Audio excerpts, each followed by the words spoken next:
The biggest update to zombies in over a decade is right around the corner, so what better way to prepare for Outbreak than going over everything you need to know. There is a lot of information to unpack in this video, so it's important you watch this all the way to the end so you don't miss out on any details, because we'll be discussing gameplay mechanics and much more. If you love the look of Outbreak so far, you need to leave a like and subscribe to this channel right now. You done that? Let's go. But before we go any further, this video would not be possible without the sponsor NordVPN. Do you like Netflix? Do you like the internet? Do you like staying safe? If you've answered yes to all three, I've got a bargain for you. Now, what NordVPN does is it reroutes your connection so it looks like you're accessing the internet from another country. Now, why would you want to do that? Well, with Netflix, there's plenty of shows that I'm sure your country's Netflix doesn't have. If you use NordVPN and change your country, you can access a different country's Netflix and watch a ton of different shows. So with the internet, our internet service providers log our data. Sometimes they can keep this data for up to a year. So using a VPN stops your internet service provider from snooping on what you're looking at and storing your data. And thirdly, using NordVPN double encrypts your data for increased anonymity on the internet. That way, no matter what happens, you are staying safe. And they've done me a solid here, and they've given us a huge discount that you guys can take advantage of down below in this video's description. So if you like the sound of what we've spoken about, definitely check it out below. If you aren't too sure, they have a 30-day money-back guarantee, so you can try this risk-free. And if you aren't happy, you can get a full money-back guarantee. So you have literally nothing to lose. We love supporting sponsors here on the channel, so show some love to NordVPN. Click the link in this video's description, get that discount, and thank you again to them for sponsoring. Okay.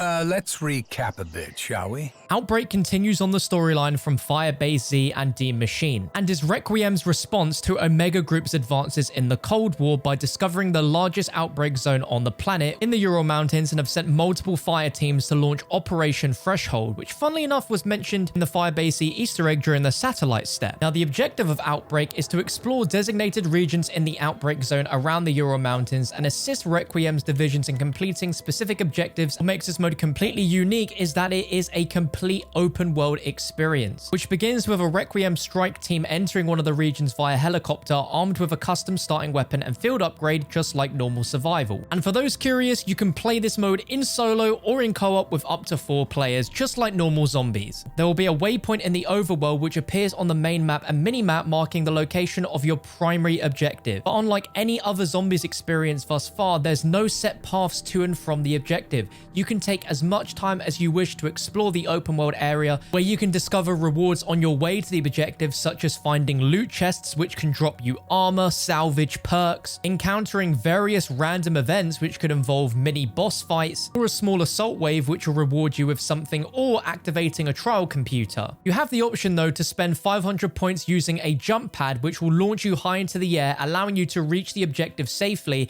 and if skilled enough, parachute to collect points during the descent that can cover the cost of your jump pad and then some. Regardless of how you and your squad get to this marker, the only thing that's important is completing this primary objective, because if you fail it, then the game is over. Now, currently in Cold War, there are 4 fire team maps, and based on the locations we can see in the trailer, it looks like we're playing on at least 3 of them. We have Alpine, which is a snowy mountain ski resort. We've got Golova, which is coming with Season 2, which looks like a small Russian town. Ruka, which takes place in a Spetsnaz training ground within a forest in the Ural Mountains, and Sanatorium, which is a Soviet experimental health retreat. Now, if it wasn't obvious enough, these maps are absolutely gigantic in comparison to a normal sized zombies map. In multiplayer, these maps are normally broken up into 5 different sections, and even those are typically bigger than your standard zombies map. But we are going to have a lot of freedom here. Now let's go over the main focus of the gameplay, which is the 5 different primary objectives that you can do. The first being a defend objective, where you'll be tasked to claim a fully intact sample of the undead, place it into a device to study, and defend the machine while it uploads data. Now, this wouldn't be zombies without the scattered hordes being attracted to the machine and funneling in towards to destroy it, so depending on the location of the device, your strategy may differ. An outdoor location might benefit you from mowing over the undead in a vehicle, whilst a more tightly closed area might want you to use a sentry gun or other support items to defend it. The next is the escort objective, where your mission is to ensure a rover finds its dimensional portal crystals somewhere in the outbreak zone and get through it in one piece. That means making sure that Mr. Monkey stays safe and gets to where he needs to go. Now, as simple as this objective seems, these rovers are highly vulnerable. You treat the rover exactly like a payload where you'd swarm around it and basically cover it from all sides. The next objective is Retrieve, where somewhere in the outbreak zone there'll be 2 ether harvesting units gathering raw Ethereum, growing crystals inside its containment canisters, and these canisters will need to be extracted to a safe location. That being to strap them onto rockets that can carry them away from harm. But during this, you'll have to carry these manually to the rockets for extraction, meaning you won't be able to use your weapons or equipment and you'll move slower than usual. But a very unique quirk to this objective is whilst carrying the Ethereum canister, your normal field upgrade is replaced with a very powerful one, which can emit a small burst of ether energy that knocks down nearby zombies. Now, this is completely separate from the brand new field upgrade Frenzied Guard, which when activated will make all zombies target the Frenzied Guard user for a brief period of time, during which time only armor will take damage. It's hard to tell exactly what field upgrade is being used here in the trailer. It visually looks awesome. The next objective is Eliminate, where using a satellite tracker, Requiem can pinpoint the exact location of high value targets. And the majority of the time, they're going to be elite enemies. There is a lot of different zombie types that will be in this game mode, and the trailer confirms that we have normal zombies, the flaming hellhounds from Firebase C, the plague hounds from D Machine, heavy armored zombies from D Machine, mimics from Firebase Z, manglers from Firebase C, the brand new Russian Panzer Soldat, and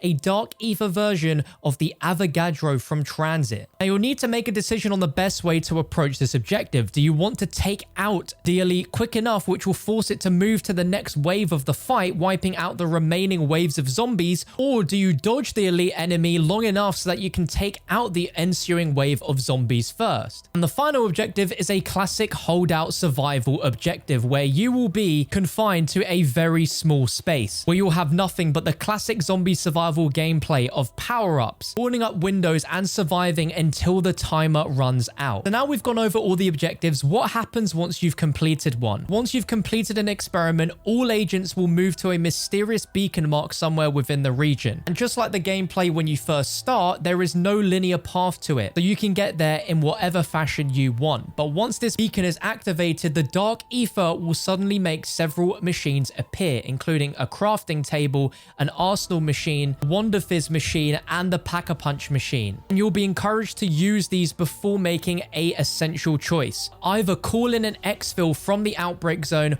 or take a trip through a dimensional portal to a new region somewhere else in the Ural Mountains on a different fireteam map. If you choose to exfil, it will work just like it does in normal round-based zombies. You'll have a set time limit to get to the exfil zone, eliminate the remaining amounts of hostiles to clear the helicopter for landing, and hop aboard to leave. And just like in normal survival, you'll be rewarded with additional rewards and Ethereum on top of what you collected in the outbreak zone. However, that's not very fun, because if you choose to take the portal, you'll begin a new, more challenging mission, traveling to the next outbreak region to survive against even more dangerous odds. However, you'll be kitted out with all the perks, the weapon upgrades, and the streaks that you got before you enter the portal, so you'll be ready for this next challenge. And every time you take a trip through the portal, it will amplify your potential rewards, but it will also increase the difficulty of the awaiting zombies. Now, let's talk about the rewards that you'll get for completing main objectives and successfully exfilling from outbreak missions. Firstly, you'll be offered a large XP reward along with 3 different types of Ethereum crystals. First being raw Ethereum crystals, which we've earned since D Machine, and I'm sure most of you have already earned enough to upgrade all of your classes, upgrades, and perks and ammo mods to tier 3. Outbreak also introduces 2 new Ethereum crystals, Refined and Flawless. Refined crystals allows you to upgrade your skills to tier 4, and Flawless will allow you to upgrade your skills to tier 5. In order to earn these new Ethereum crystals, it will require more extensive research during a single outbreak infiltration,